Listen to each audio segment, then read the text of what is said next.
માંગરોળ તાલુકાના ઘેડ વિસ્તારમાં પ્રથમ ચોમાસા દરમિયાન લાંબા સમય સુધી પાણી ભરાઈ રહેતા ખેતરોમાં ભરેલું પાણી સમયસર ઉતર્યું ન હતું. પાણી વધુ સમય રહેવાના કારણે જમીનનો ક્ષાર ઉપર આવી ગયો હતો. આથી માંગરોળ તાલુકાના ઘેડ વિસ્તારમાં ચણાના વાવેતરમાં ભારે નુકસાની થતા ખેડૂતોની હાલત કફોડી બની છે. માંગરોળ પંથકના ઘેડ વિસ્તારના ગામોમાં ખેડૂતો પર ફરી એકવાર પડ્યા ઉપર પાટું જેવી પરિસ્થિતિ સર્જાય છે.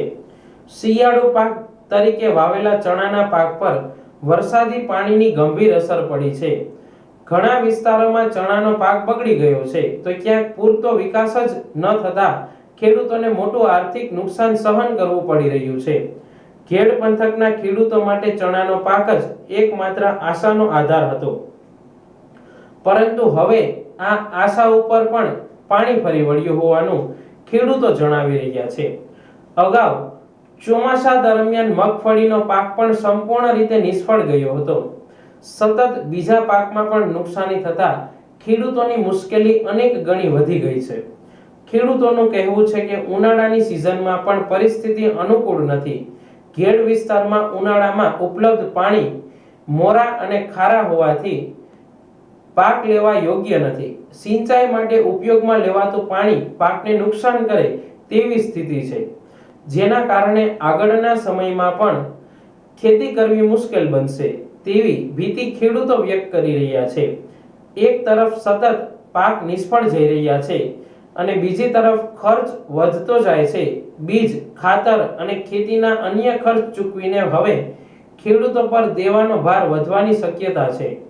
ઘેડ પંથકના ખેડૂતો સરકાર પાસે તાત્કાલિક સર્વે કરીને નુકસાનીનું યોગ્ય વળતર જાહેર કરવાની તેમજ દીર્ઘકાલીન ઉકેલ માટે જમીન ક્ષાર નિવારણ માટે પાણી વ્યવસ્થાપન માટે પગલાં લેવાની માંગ કરી રહ્યા છે. ઘેડ પંથકમાં સર્જાયેલી આ પરિસ્થિતિથી ખેડૂતોમાં ભારે ચિંતા અને અસંતોષ ફેલાયો છે. જૂનાગઢ જિલ્લાનું માંગરોળ તાલુકાનું ઘેડ વિસ્તાર છે. અમારે જે કે આ ચણાનો પાક છે એ નુકસાન થવાની આરે છે અને આ નુકસાન થવાનું મોટું કારણ એ છે કે અમારે જે ચોમાસું પાણી ભરાઈ રહે છે આના કારણેથી એની જમીન છે એ હાવ બિન ઉપજાઉ થવા માંડી છે. આનું ફક્ત એક જ કારણ છે કે આ ચોમાસું પાણીનું યોગ્ય નિકાલ ન હોવાથી અમારે ચોમાસું પાક તો નિષ્ફળ ગયો જ છે ને હવે જે શિયાળુ પાકમાં અમારે ખાસ કરીને ચણાનું વાવેતર હતું. ચણાના વાવેતરમાં અમને એવી આશા હતી કે સારું એવું ઉત્પાદન લઈ શકું, પણ આ એક માનવ સર્જિત આફત કહી શકીએ તો ભાઈ એમાં કંઈ વાંધો નહીં. આનું કારણ એ છે કે જે આ પાણીનું યોગ્ય નિકાલ ન હોવાથી અમારે નુકસાની ભોગવવી પડે છે અને હજી તો ચણાના પાકોમાં લેવાની વાર છે અને જો અત્યાર સુધીમાં એટલું નુકસાન થઈ છે તો હજી પાક લેવાની વાર છે તો હજી વધારે નુકસાની થવાની સંભાવના છે. તો અમારી સરકારશ્રીને આપના થ્રુ એવી એક માગણી છે કે આનો જો વ્યવસ્થિત અને તાત્કાલિક યોગ્ય નિકાલ કરો, નહીંતર અમારો જે કંઈ ઘેડ વિસ્તારનો ખેડૂત છે દી પાંચ દી નબળો પડતો જાય છે ને આર્થિક રીતે પાયમાલ થતો જાય છે. ને અમારે એક તો ખાસ કરીને જે બિયારણો છે એ મોંઘા ભાવના લેવા પડે છે, ખાતરો છે, આ જે કંઈ છે એમાં રોકાણ કર્યું છે અને આનો બેનિફિટ બી અમારે કદાચ નહીં મળે, કારણ કે આ ફક્ત ને ફક્ત એક જ કારણ છે જે ચોમાસું પાણી ભરાય છે. ચોમાસું પાણી ભરાવાના કારણે થઈને અમારે જે ચોમાસું પાક નિષ્ફળ ગયો છે. હવે જે શિયાળુ પાકની ખરેખર મોટી આશા હતી એમાં બી ચણા અત્યારે 50% ઉપર તો ખેડૂતોને ફેલ થવા માંડ્યા છે.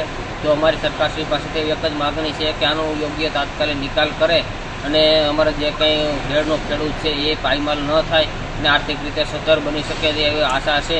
અને આમ જોઈએ તો અત્યારે જે કે અમારે ચોમાસું પાક તો 100% નિષ્ફળ ગયો હતો ને આની સરકારશ્રી પાસેથી એક જ માગણી છે કે આનું તાત્કાલિક ધોરણે યોગ્ય ચોમાસું પાણીનો નિકાલ થાય તો જ અમારે જે કંઈ ઘેડનો ખેડૂત છે એ આર્થિક રીતે પગભર થઈ શકે.